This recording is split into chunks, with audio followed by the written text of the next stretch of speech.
Welcome to Tips to Keep the Client's Information Confidential. My name is Desiree Cochran Norfolk.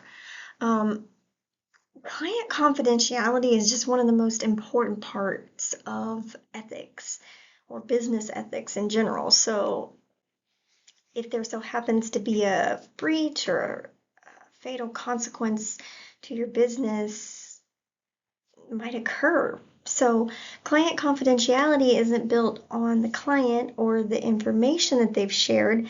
It's built on trust. And there are some professions that prioritize client confidentiality more than others, and that's going to include lawyers, financial service providers, healthcare workers, and counselors. And usually maintaining confidentiality means maintaining your balance between this fast-paced and extremely demanding nature of your work. And in this ever-evolving world, people have to learn how to be organized and adaptive and cautious when given the opportunity to handle client information. Nowadays, unfortunately, keeping your mouth shut isn't the number one option for protecting your data.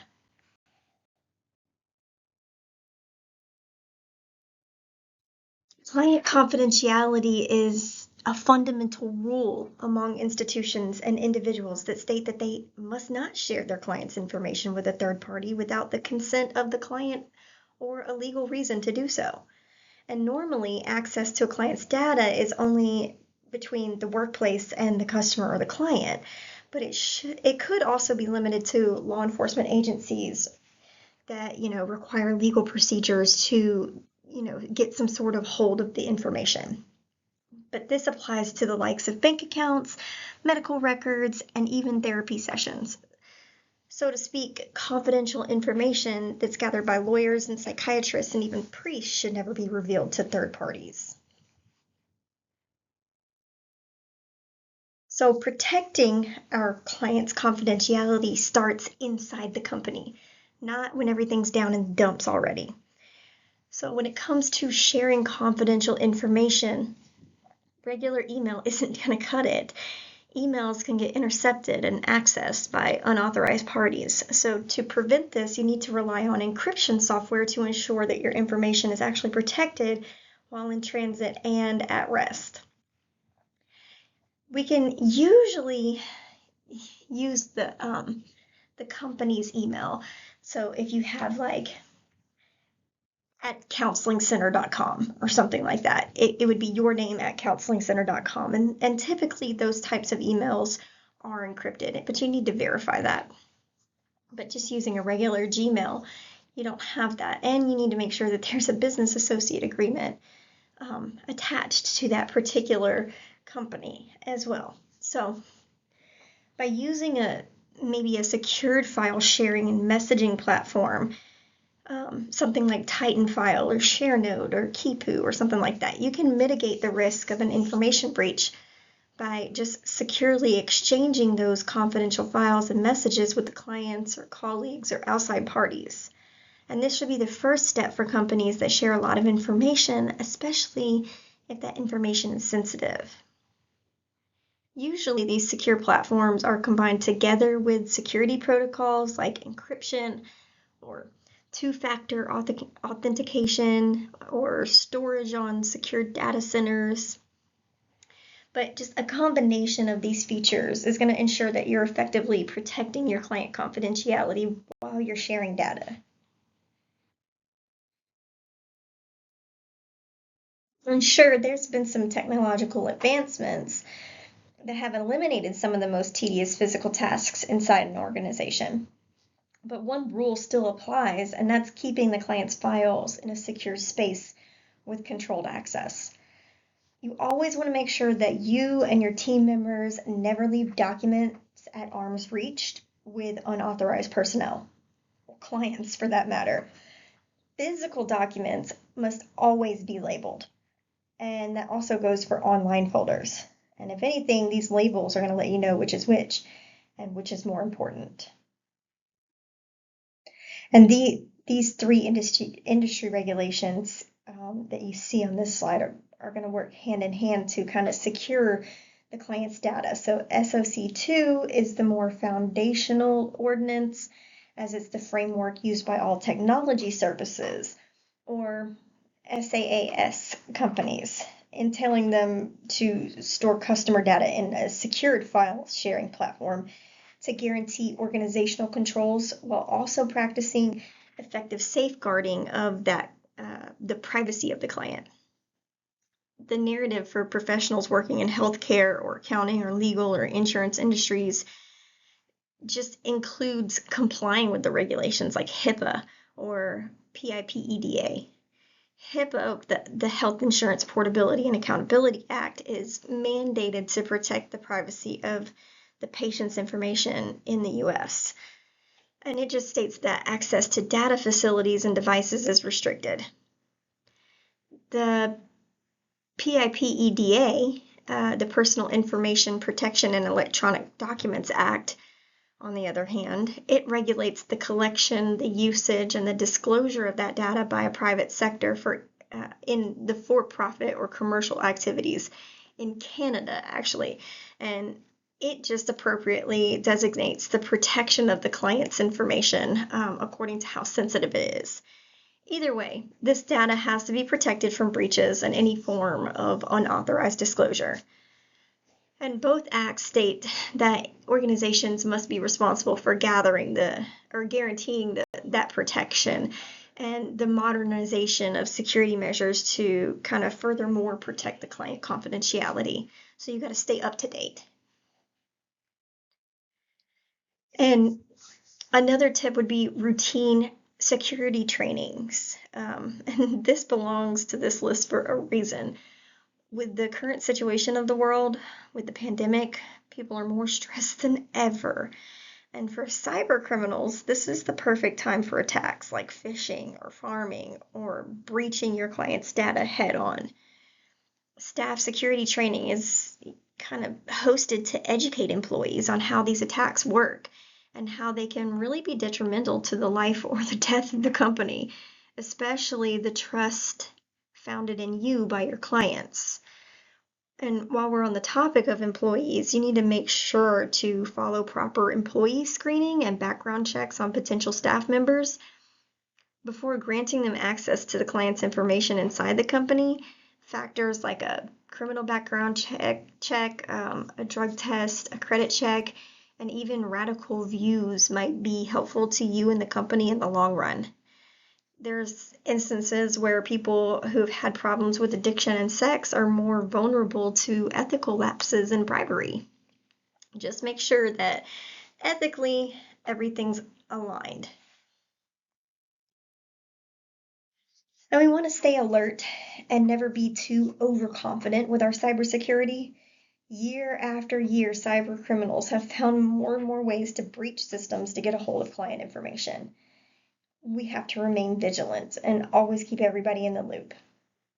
Besides, an alert company is better than an alert individual. And the business world is becoming dependent on the digital structure. And for the past couple of years, it is but imperative for organizations to kind of stay aware of modern cybersecurity threats while also preserving power to prevent or, even worse, use the response plan for any attacks. So familiarizing yourself and the company with the most infamous cybersecurity issues is one of the best ways to set in motion your defense of client information. Who knows? Your radar might be the weapon that saves the company.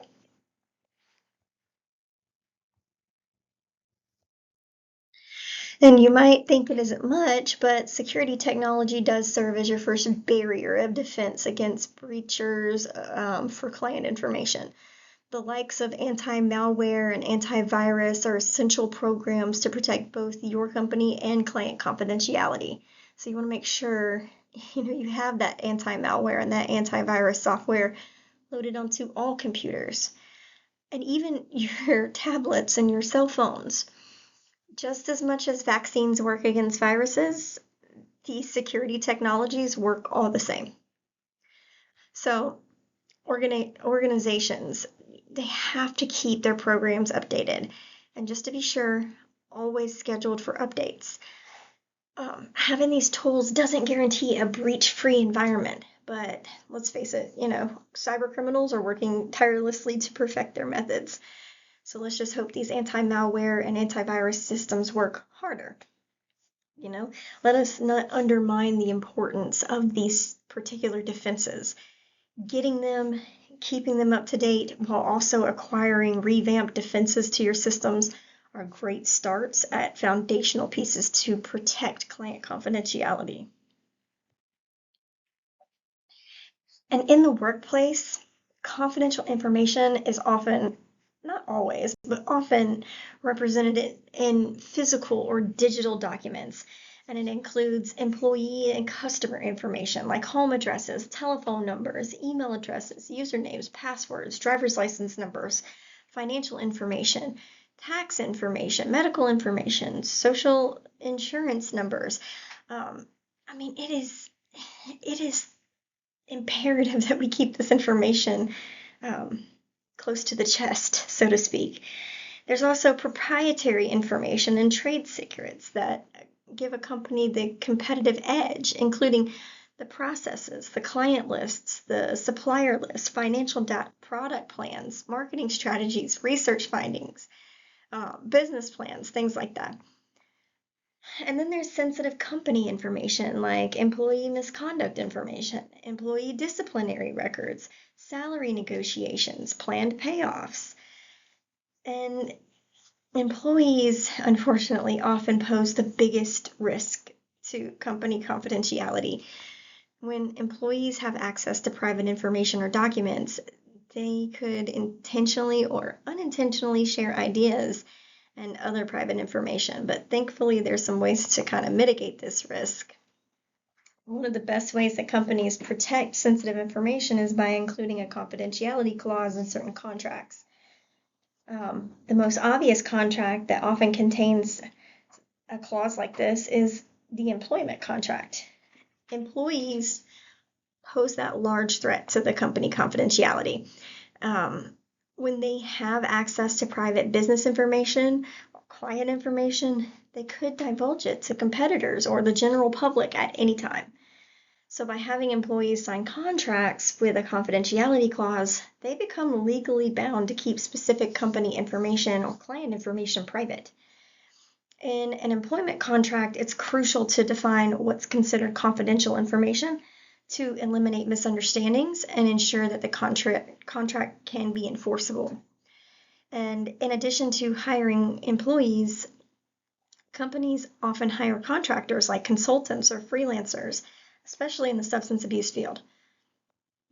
A lot of counselors are freelancers. So they hire them to provide services that require specific skills or knowledge. So maybe a company might hire a freelancing web developer or a graphic designer or analyst for a specific project. So legally, the contractors differ from employees, and so they require different contracts instead of an employment agreement. So they could have an independent contractor agreement, a service agreement, a consulting agreement, a software IT services agreement, things like that. Generally, though, including confidentiality terms in these types of contracts is just always going to be a good idea. It's really vital if the contractor is going to have direct access to sensitive content like client information or the company's finances. It's going to be a good idea to put that in their contract. Whether hiring an employee or a contractor, including that confidentiality clause in the job contract is the best way to lower risk and prevent any disclosure of materials to competitors or the public. We can also use non-disclosure agreements or NDAs or confidentiality agreements. These are specific agreements, not just clauses within another agreement, but just specifically an entire contract. So including that confidentiality clause in the employer or the contractor's agreement should provide the business with adequate protection. But even still, when we're hiring or managing or promoting people, we can always use that additional protective document, the non-disclosure agreement or the confidentiality agreement. to kind of further safeguard sensitive information. These agreements require buyers to keep the information that they learn during negotiations private. They also outline the repercussions of breaching the confidentiality. So besides employees and contractors, businesses sometimes have to share confidential information with other external parties. And so we can use NDAs or confidentiality agreements in those situations too. We also want to develop confidentiality training and policies. Confidentiality training should be a key component in every company's onboarding process. From day one, people need to know confidentiality is the most important thing. Companies have to discuss this confidentiality with employments and consider adding it into the handbooks and the online trainings that you guys do. Teaching employees how to handle and dispose of sensitive material is an excellent place to start. In addition to that, companies should provide employees with information about confidentiality laws and the legal repercussions of violating the company privacy policies. Having confidentiality policies for employees is also helpful. So, for example, establishing a clean desk policy is a great idea for office-based companies. A clean desk policy is just going to require the employee to clear confidential documents from their desk and workspaces at the end of the day. It could also mean locking up the documents, the laptops, the computer screens, and any USBs that they're using when they're not being used. Just by simply storing confidential documents properly, companies can better protect sensitive information. We also want to make sure that we're creating an employee exit procedure. Businesses should create a standardized offboarding process for departing employees. This type of process should involve an exit interview, but should also outline how employees return company property and forfeit their access to that confidential information. And to ensure confidentiality, that exit process should be involved with disabling a departing employee's company access. And this can include disabling their email account, their login information, their remote access, and that's just going to protect business records and other important data.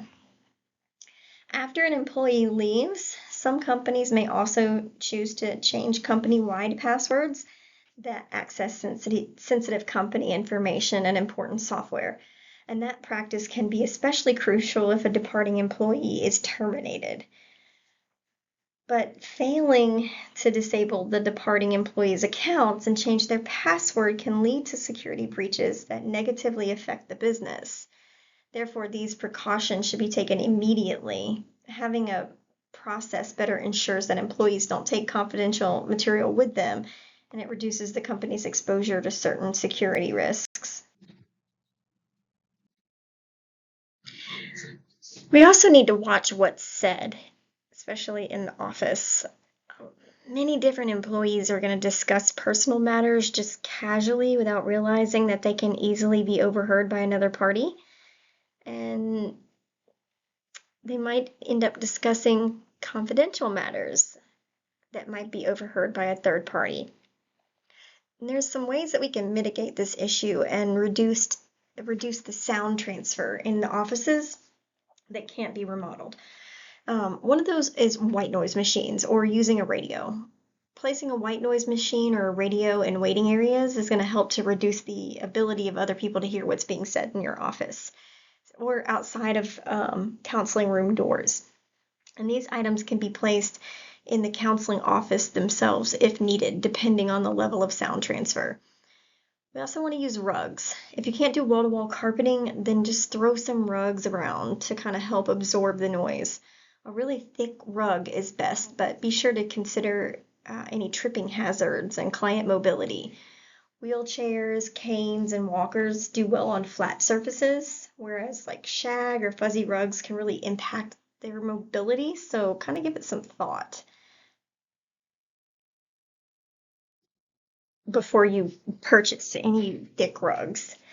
Also, you want to think about the seating layout. Don't face seating directly toward the door because this is going to direct sound to the door opening. which is the most vulnerable spot in most offices. Instead, we want to have the seating facing a wall so that the sound carries toward the wall rather than toward the door opening. And that's going to help to reduce the amount of sound transfer from vulnerable door area gaps. This is especially key when you have a hollow core door. We want to make sure that we're looking at fabric placements. So drapes or wall hangings, those can help absorb some sound and reduce transfer. Also, adding pillows to furniture, the more the better, so long as they don't get in the way. We can use drop ceilings, but we need to make sure that we're putting insulation above the ceiling tiles to help reduce the sound transfer. And also, another way to control sound is wait times. One way to just reduce the chances of people hearing what's happening in the clinical office is very simple and it's free. Stagger the times of the session so that one session is likely to be over before the next client arrives. And this works regardless of the number of offices, and it just kind of requires just a little bit of coordination. So maybe you might rent or lease a building that allows you to build an office to suit your needs. In certain cases, the building owner may even assume some or all of the costs. In other cases, you may own the building and have the ability to remodel as you desire, so long as you follow the building codes and secure the proper permits. But whether you're doing the work yourself or you are just simply supervising the project, there's some things that you need to keep in mind to reduce sound transfer and increase that overall privacy. You can use acoustical substitutes for wallboard. In some areas, it may be beneficial to not use the traditional wallboard, which is sheetrock, and instead to just use one of the specialty acoustical boards on the market.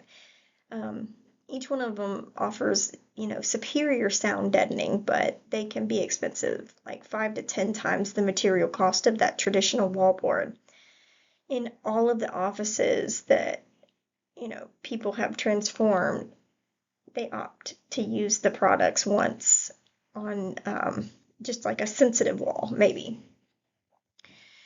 You can use acoustical putties or sealers, and this is often used with that substitute board. Acoustical putty is used to seal around any cutouts in the board, like outlets, light fixtures, etc. And that sealer goes on the wall studs and any surface with which the wallboard is going to come into contact, and it's going to cut down on that sound transfer. You might use it on just the most problematic areas where you use the acoustical wallboard. You can also use solid core doors. They're more expensive than the hollow core doors, but they offer more sound deadening and sound deflection. Some solid core doors are made of solid wood, and others offer a composite interior that's designed to block out more sound. I mean, the choice is yours because they both have a lot to offer. But should your office be very problematic, doors designed to block sound are the way to go. Some people install pre-hung exterior doors that come with weather stripping. While they're designed to keep the air out, they also offer superior sound deadening compared to just general interior doors that are on the market. And they cost about the same as a good quality interior door. Also, think about doing wall-to-wall carpeting.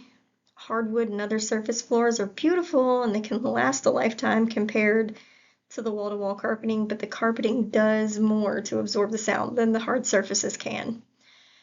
You can use sound deadening insulation if the walls haven't been built yet, or maybe they're going to be opened up.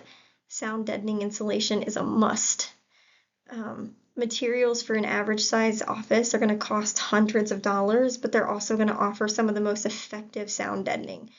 So when you're framing new walls, building codes allow for 24-inch spacing off the wall studs.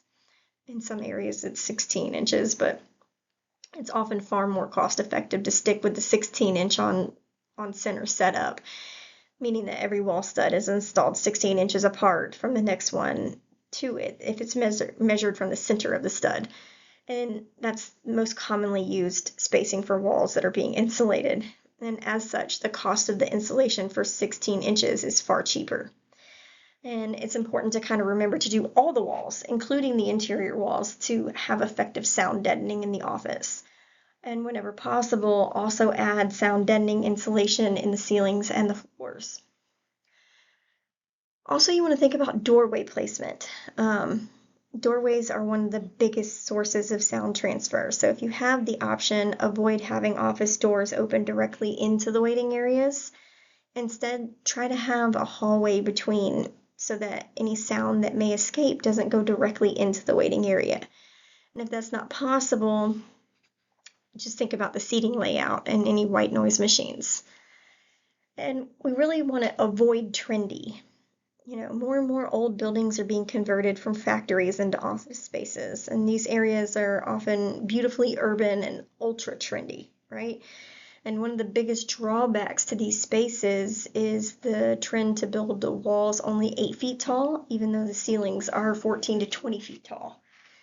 And failing to close that overhead area tends to give you this glorified cubicle because the gap between the walls and the ceiling allows for the sound to move freely. So in a sense, these spaces are even worse than cubicles sound-wise because cubicles often have soft material on their wall to help absorb the sound. And some may even come with doors and ceilings for added privacy. No sound machine or carpet or other items are going to overcome several feet of open space unless the noise machine is set very loud, and that would also affect the session space. So should your space have very tall ceilings, spend the money to bring the walls up to meet them or have a lower ceiling built on top of the walls. And you want to supervise the build. Some of us can tackle all or most of these jobs ourselves and do well. Many of us, however, are going to lack the time or the ability to take on some of these tasks. So should you hire all or some of the work out to the contractors, do not be shy about making your requirements and your desires known. Go out to the job site, supervise every aspect of the build. Make sure that the sound deadening insulation is used in every area. There's many different brands of the various levels of deadening, so be sure that the right one is used for your project. And sometimes a busy crew might neglect some of the cavities that require custom cuts to the insulation. Other times they may honestly forget to install something that you ordered. Whatever the case, having you there with the plans can help ensure that the build goes as desired. And remember that in most cases, a mistake is just that. So present it to the contractors in a polite manner without accusation. And whenever possible, you want to find a contractor with experience in sound abatement because that should increase the likelihood of the process going smoothly. Sound transfer really just remains a large issue for many offices, whether they're for-profit or nonprofit. And with a little bit of research and planning, a lot can be done. And a little elbow grease and some creativity can really take you far in this manner. All right, so let's talk about the HIPAA double lock rule. Many people involved in HIPAA compliance talk about the double lock rule. When they're asked to explain what this means, these people claim that HIPAA requires 2 layers of protection of PHI. In the case of the physical PHI, for example, somebody's going to tell you that the double lock rule requires that PHI be locked in a filing cabinet, which is layer 1, and that the filing cabinet be kept in a locked room. That would be layer 2. The idea of a double lock rule appeals to common sense in a lot of different situations, but the rule doesn't actually exist. I've heard this before in various situations, but the HIPAA regulations do not require a double protection of PHI in the manner that I just described. What the regulations do require is that an organization implements security measures that are responsible and appropriate under the circumstances. So in some circumstances, a double lock type mechanism is reasonable and appropriate. In other circumstances, though, it's not. The HIPAA privacy rule contains this administrative requirement. And under this requirement, covered entities must have in place appropriate administrative or technical or physical safeguards to protect the privacy of that PHI. And there are two things that a provider has to do to ensure compliance with that requirement. One, they have to reasonably safeguard protected health information from any intentional or unintentional use of disclosure that's in violation of the standards, implementation specifications, or other requirements of the HIPAA privacy rule. And then two, they must reasonably safeguard PHI to limit incidental uses or disclosures made pursuant to an otherwise permitted or required use of disclosure. Notice how the phrase HIPAA double lock rule appears nowhere in this administrative requirement. This is not an accident. When the Department of Health and Human Services created the administrative requirement, it clarified what this provision means. They said, and I quote, "We require covered entities to maintain safeguards adequate for their operations, but do not require that specific technologies be used to do so. Safeguards need not be expensive or high-tech to be effective. Sometimes it's an adequate safeguard to put a lock on a door and only give the keys to those who need access. We do not require covered entities to guarantee the safety of protected health information against all assaults. The requirement is flexible and scalable to allow implementation of required safeguards at a reasonable cost." End quote. So, as this explanation makes really clear, there's no magic bullet or HIPAA double lock safeguard that's either going to guarantee compliance or render an organization non-compliant.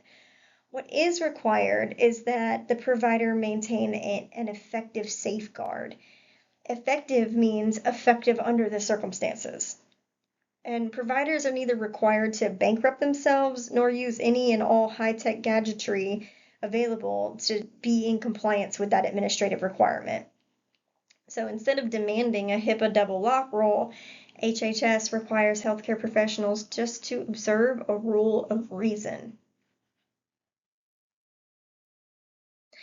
And that just means that the organization has to use methods that are reasonable and appropriate, given the size and the complexity of their operations, to safeguard that PHI from unauthorized, intentional, or unintentional use that's in violation of HIPAA, and to safeguard the PHI to limit incidental uses or disclosures that are made pursuant to otherwise permitted or required use or disclosure. So, some examples of safeguards that Health and Human Services has deemed to be reasonable include speaking quietly when discussing a patient's condition with family members in the waiting room or other public area, avoid using patient names in public hallways and elevators, and posting signs to remind employees to protect patient confidentiality, and also isolating or locking file cabinets or record rooms. But regardless of whatever reasonable safeguards you implement, you should make sure that the measures comply with the minimum necessary standard. The minimum necessary standard requires that staff members only be given access to the PHI to the extent necessary to perform their job duties. These job duties include patient care, billing, healthcare operations, whatever. So when we develop these safeguards to protect the privacy rule, the provider should ensure that their workforce receives the least amount of access to PHI that's necessary for them to perform their job duties. Giving an additional access would increase the risk of unauthorized, intentional, or unintentional use. And with more of our sensitive personal information making its way online, it's never been more important to safeguard it. Hackers and identity thieves need surprisingly little to turn your whole world upside down. And the easier you make it for them to have access to these private details, the more likely they are to take advantage. So employing a couple of strategies proactively can really help to ensure that your organization doesn't find itself on the wrong end of a security breach, which could do harm not only to your business, but to your clients as well. So don't leave sensitive information laying around. Credit card statements, billing invoices, even if your client files are out, even if they're redacted, they can still be used to obtain sensitive data via social engineering. So don't leave that sensitive information just lying around. Remember the clean desk policy. You want to shred documents in a secure way. when you no longer need a document with confidential information on it, don't throw it away, shred it, and keep those shredded materials locked up, and hire a company to securely transport them away, or use a cross shredder to make sure that they cannot be reconstructed. Also making sure that we are destroying files properly after that 6-year mark. We can't keep those files longer than 6 years, and so they all need to be properly destroyed. We want to make sure that we're using antivirus software. So installing an antivirus and an anti-malware solution can prevent your computer from becoming infected and from infecting other computers on your network. We want to install a firewall, because an effective firewall is a staple of business internet security. It prevents intrusions into your company's network, and in some cases it can stop malware-infected machines from pushing data out. We want to password protect important files and systems. So any files or systems containing sensitive information should be password protected. And if possible, each user should have his or her own username and password. So if a breach does occur, your company can pinpoint the source of the breach. We don't want to reuse passwords, because if a hacker is able to obtain one password, the odds are good that they're going to try to use that same password to access other sensitive areas of your company's infrastructure. So we want to use different passwords for all files and systems. And don't email confidential material. I've said this 3 times now. Most email systems are not secure. So if you need to send material in this manner, use a supplemental platform with encryption to ensure information stays safe and secure. And don't identify the patient. Use initials if you have to. Only enter sensitive data into secure websites. When you see HTTPS in your browser's address bar, it means that the website is transmitting and receiving data over a secured connection. If you see HTTP instead of the HTTPS, do not enter your sensitive information. And we want to make sure that we're using a lock screen. So if you walk away from your computer and you do not lock it or log off, it poses a security risk to you and the office.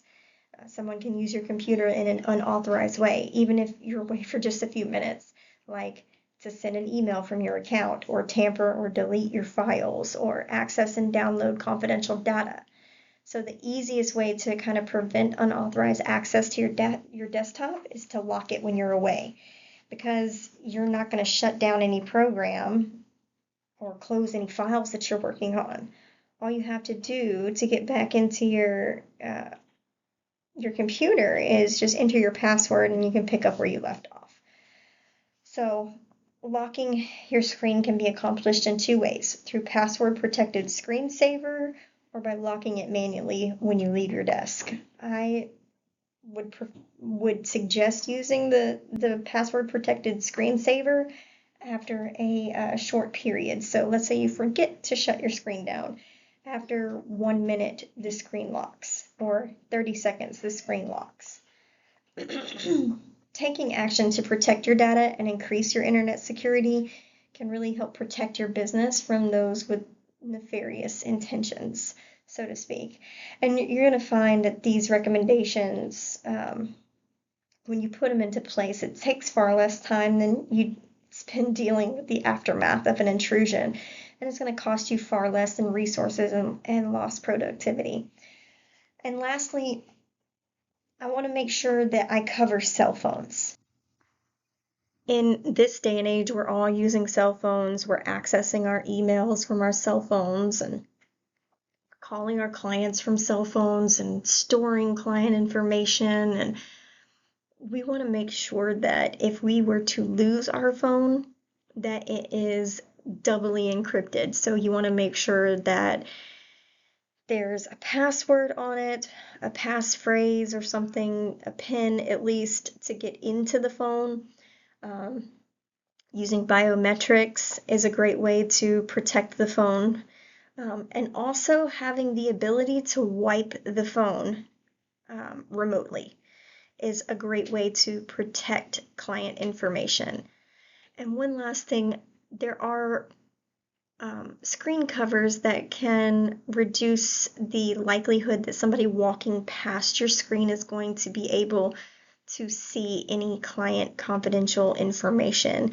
So that goes for both phones and computers. We want to make sure that we're putting these screen protectors over our screen so that that doesn't happen. And I will throw in here that in the age of virtual sessions, we want to make sure that we're safeguarding the client's confidentiality in our virtual sessions, making sure that they're not in a room with someone else, they're not out in public, that you're not out in public or around other people while you're doing the session, and maybe start out with a code word for the client, like, I really need to go get some coffee. I'll tell my clients, just tell me you need to get coffee if there's someone else that walks in the room and you don't feel comfortable speaking. That's a great way to end the session quickly. And just making sure that they can wear headphones if they feel like other people could be listening in. That would be an important thing. Or asking them to just leave the room that they're in and go outside, or go to a different, more secure location, or even asking them to reschedule for a different date and time. I hope these tips have been helpful for you. If you have any other suggestions, feel free to put them in the comment box underneath this video in the lesson.